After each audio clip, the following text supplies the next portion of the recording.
കേരളത്തിൽ പ്രതിപക്ഷം എന്താണ് ചെയ്യുന്നത് എന്നതിൻ്റെ കൃത്യമായ തെളിവ് അവരിതിൻ്റെ വസ്തുതാപരമായ കാര്യങ്ങൾ അന്വേഷിക്കുകയോ അതിൻ്റെ ഭാഗമായ എന്തെങ്കിലും പ്രശ്നങ്ങൾക്ക് പരിഹാരം കാണണമെന്ന് ആവശ്യപ്പെടുകയല്ല ചെയ്യുന്നത്. തികച്ചും രാഷ്ട്രീയമായ നിലപാടാണ് സ്വീകരിച്ചുകൊണ്ടിരിക്കുന്നത്. ആ രാഷ്ട്രീയം എന്ന് പറയുന്നത് കേരളത്തിലെ മുഖ്യമന്ത്രി രാജിവെക്കണമെന്നാണ്. അപ്പോൾ തികച്ചും രാഷ്ട്രീയമായ നിലപാട് സ്വീകരിക്കുകയാണ്. അതിന് പൂർണ്ണമായി മാധ്യമങ്ങളിൽ മിക്കവാറും പിന്തുണ നൽകിക്കൊണ്ടിരിക്കുന്നു എന്നുള്ളതാണ് നമ്മുടെ മുമ്പിലുള്ള അവസ്ഥ.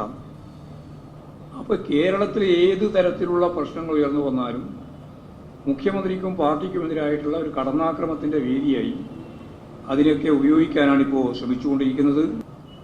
അൻവർ പിന്തുണക്കുന്ന ഇടതുപക്ഷ രാഷ്ട്രീയത്തിന് ഒപ്പം നിൽക്കുമെന്നും അതാണ് അൻവറിൻ്റെ ഏറ്റവും പ്രധാനപ്പെട്ട ഏറ്റവും അവസാനം വരെ പറഞ്ഞിട്ടുള്ള കാര്യം.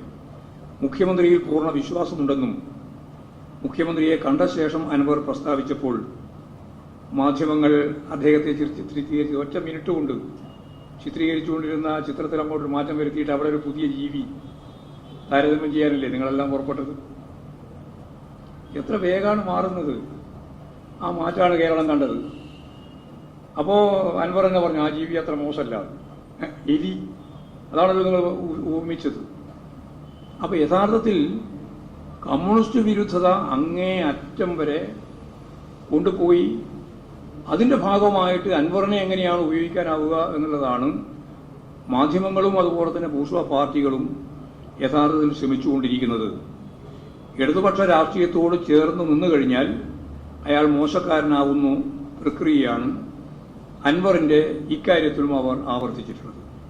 ഇത്തരത്തിൽ സർക്കാരിൻ്റെയും ഇടതുപക്ഷ രാഷ്ട്രീയത്തെയും എതിർക്കുവാനുള്ള സാധ്യതകൾ അന്വേഷിക്കുന്ന മാധ്യമങ്ങളെ സംബന്ധിച്ചിടത്തോളം ഇതൊരു ആഘോഷമാക്കി മാറ്റുവാനാണ് ഇപ്പോഴവർ ശ്രമിച്ചുകൊണ്ടിരിക്കുന്നത്. എന്നാൽ ഇത്തരം മോഹങ്ങളൊന്നും നടക്കാൻ പോകുന്നില്ലെന്ന് ബൂർഷ്വാ രാഷ്ട്രീയ പാർട്ടികളും മാധ്യമ സുഹൃത്തുക്കളും ഓർക്കുന്നത് നല്ലത് എന്നാണ് എനിക്ക് പറയാനുള്ളത്. രാഷ്ട്രീയമായ കാര്യം വെച്ച് ഗവൺമെന്റിനെയും പാർട്ടിയെയും ആക്രമിക്കുന്നതിന് ഇത്തരത്തിൽ ഉണ്ടാവുന്ന കാര്യങ്ങളെ ഉപയോഗപ്പെടുത്താൻ നിങ്ങൾ നടത്തുന്ന ശ്രമങ്ങളൊന്നും വിജയിപ്പിക്കാൻ നിങ്ങൾക്ക് സാധിക്കുന്നതല്ല. തികച്ചും രാഷ്ട്രീയമാണ് എന്ന് സുധാകരന്റെ പ്രസ്താവനയോടുകൂടി എല്ലാവർക്കും മനസ്സിലായി. ഇന്നലെ യൂത്ത് കോൺഗ്രസിന്റെ സമരമായിരുന്നു, ഇന്ന് കോൺഗ്രസിന്റെ സമരമായിരുന്നു. യൂത്ത് കോൺഗ്രസിന്റെ സമരത്തിന്റെ ഭാഗമായിട്ട് തന്നെ സുധാകരൻ പറഞ്ഞത് പോലീസിനെ നേരിടുന്നതാണ്, സമരരംഗത്തല്ല എവിടെയായാലും.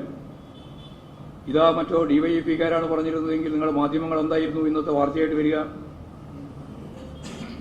ഇങ്ങനെ ഒരു സ്റ്റേറ്റ്മെന്റ് കേരളത്തിൽ ഇടതുപക്ഷക്കാരോ അല്ലെങ്കിൽ ഡിവൈഎഫ്ഐക്കാരോ ആരെങ്കിലും പറഞ്ഞിരുന്നുവെങ്കിൽ എന്തായിരിക്കും ഇന്നത്തെ ചർച്ച, ഇന്നലത്തെ ചർച്ച? എന്തെങ്കിലും ചർച്ച നടത്താൻ പറ്റാത്തത്?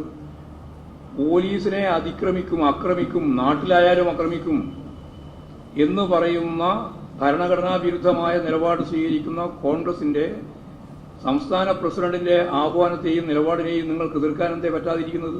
ഇന്നും പറഞ്ഞിരിക്കുകയാണ്, അടിക്കുക, പോലീസിനോട് പറയുകയാണ്. അക്രമത്തിന്റെ ഭാഗമായിട്ടുള്ള രീതിയാണ് കൈകാര്യം ചെയ്യുന്നത്.